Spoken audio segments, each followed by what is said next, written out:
All right, folks. Today we are going to meet on Google Meet, and I want to review some of the work that we've done over the course of the week. But I want to also give you a heads up about this assignment. This assignment I'm showing you right now is to read chapter 2, and it is not due until Monday. You need to have it read by Monday morning before we meet again through Google Meet to discuss it. Okay. So when you go to the Google Classroom account, you are going to see that I have again posted the PDF to the entire book. Chapter 2 starts on page 10. So you're going to scroll down until you get to page 10. And you see the mouse here, and it begins, the bunkhouse was a long rectangular building. Inside, the walls were whitewashed and the floor unpainted. So this begins on Friday morning. Okay, it is the morning following when they got dropped off way too far away by the bus. Okay, so I'm going to encourage you also to use the YouTube link that I have uploaded here so that you can listen while you're reading. Remember that it's really, really helpful to listen and read at the same time because you can better process it, especially if you don't feel like you're a very strong reader. So you'll just click here and she will read it to you. See, starting here. The house was a long rectangular building. Inside, the walls were whitewashed and the floor unpainted. In 3 walls, there were small square windows.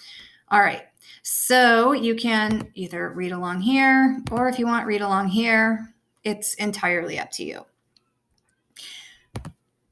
The assignment itself, other than reading, is to complete chapter 2's story notes. They are set up exactly like the chapter 1 story notes.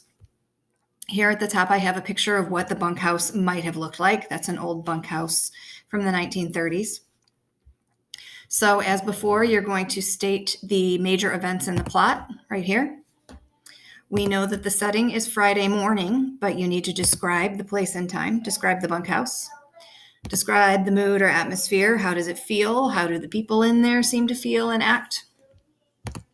Tell us which characters we see here. We'll see Lenny, we'll see George, but we're going to start meeting more characters now. The first one that you're going to meet is an old man, and you're also going to meet the boss. You need to write anything major to help you remember who those characters are. What are the major conflicts in this chapter? Who versus who versus what, and why? Imagery. All the chapters begin with really, really strong imagery, so that's where you're going to find the most imagery in each chapter. So describe any important or interesting imagery here. Any symbols or motifs?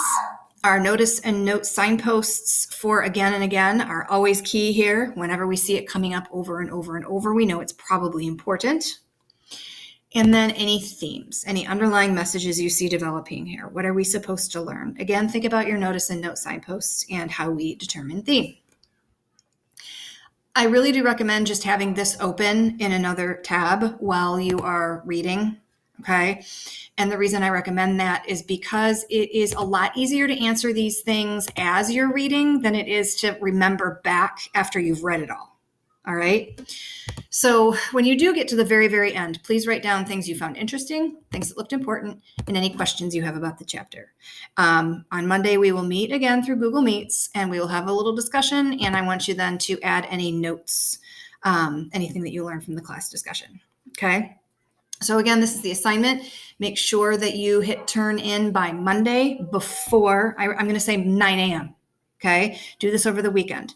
Other than that, that's all you need to do for the weekend. Try to get outside, you guys. It is going to be sunny and warm again. And God knows after the snow and cold, we need that.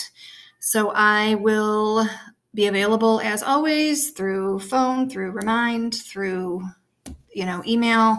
If you have not yet signed up for Remind texts and messaging, please look at Google Classroom and follow the directions and do so. Okay. So other than that, that's what I've got for you. Have a great day.